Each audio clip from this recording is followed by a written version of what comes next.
At Skyport International, the check-in process took an unexpected turn.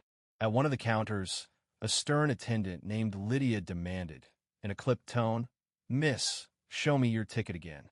Lana Michaels, the determined CEO of Novatech Solutions, handed over her digital ticket with a steady calm.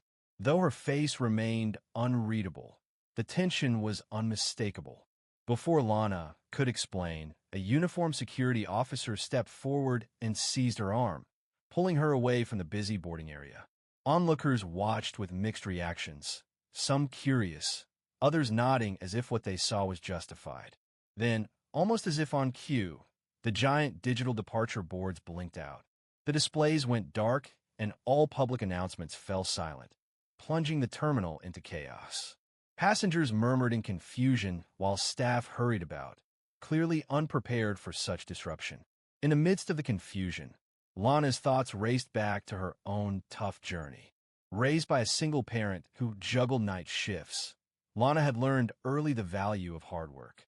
At 16, while most teenagers focused on school and friends, she was dismantling old computers from secondhand stores and teaching herself to code on a battered laptop gifted by a caring teacher. Despite perfect scores on standardized tests, endless rejections kept her out of elite schools until she finally earned a modest scholarship at a local university. Balancing studies with jobs, she eventually built an algorithm at her first tech firm that generated millions in new revenue. Where her supervisor dismissed her credit despite objections, Lana resolved never again to let someone else decide her worth. Now, at 30, Lana had risked everything to start Novatech Solutions from her small one-bedroom apartment. Today, her company boasted thousands of employees worldwide and generated billions in revenue. She was flying to a major technology conference in Singapore, where she was set to finalize a strategic deal worth hundreds of millions, a deal that could change everything for Novatech. Traveling alone by choice, she valued solitude as a chance to think, but the moment she stepped into the check-in area of Airlines, the journey began to unravel. While waiting in line at a secondary check-in desk, Lana encountered an agent gesturing toward a long queue reserved for economy travelers.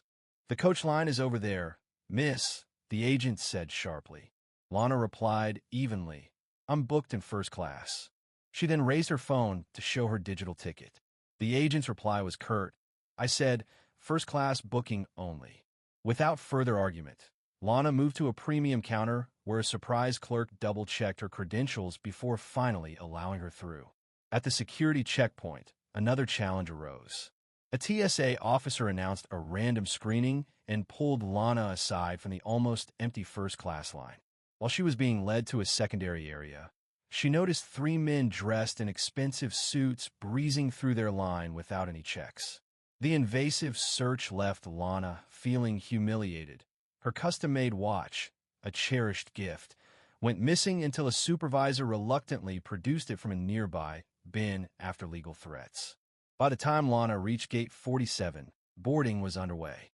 When she presented her ticket to a skeptical gate agent named Olivia, the agent inspected it like a counterfeit note.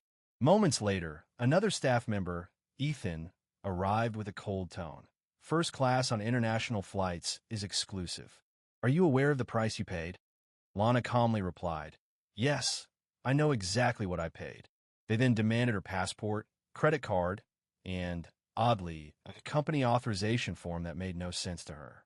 As passengers continued boarding without interruption, Lana was escorted to a service desk under the pretense of further verification. Her flight eventually departed without her, and Ethan later informed her in a flat voice, "I regret to say the flight has left." Frustrated, Lana replied, "You've caused this mistake." When she demanded to be rebooked in her rightful first-class seat, Ethan hesitated, claiming that operational reasons only allowed an economy seat. Lana's sharp eyes insisted they check the seating manifest. Under pressure, Ethan reluctantly admitted that 3 first-class seats were still empty. "Operational reasons," he stammered, which Lana immediately challenged as a cover for discrimination. In a hushed phone call, Lana instructed Trevor, her chief strategy officer, "Cancel Aero Sky from our list for the Singapore deal. This is not acceptable." Aerosky Airlines was competing for a long-term travel contract valued at billions, and the company's dealings mattered greatly to Novatech's partner network. Moreover, Lana personally held a significant stake in the airline, a share larger than that owned by the airline's founding family. Just then, the atmosphere shifted further.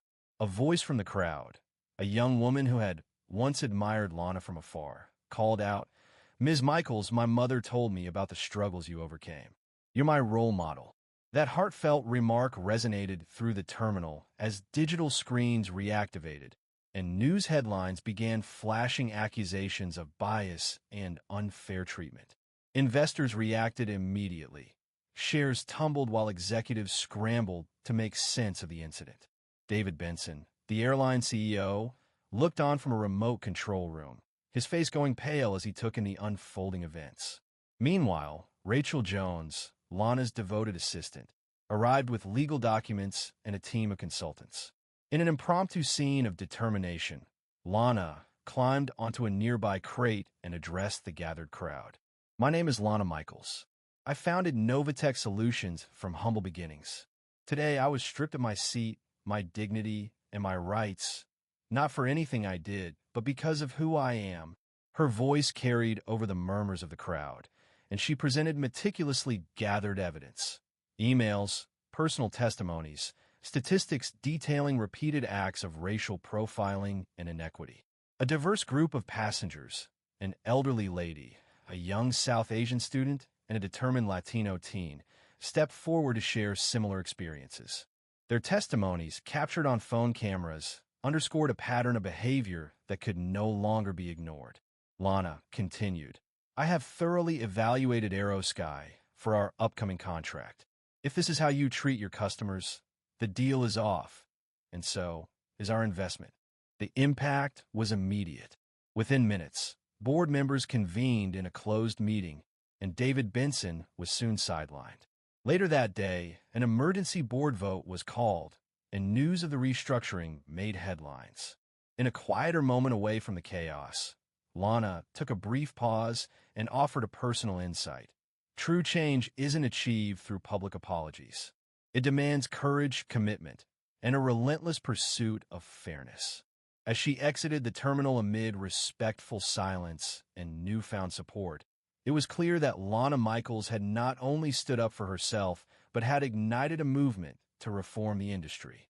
Back at Skyport International, passengers, staff, and even former skeptics whispered about the day's dramatic events. Stories that would continue to inspire conversations and demand accountability long after the terminal lights dimmed. Lana's courage sparked change, leaving an indelible mark on history. Her fight for justice reshaped an industry, inspiring countless others worldwide.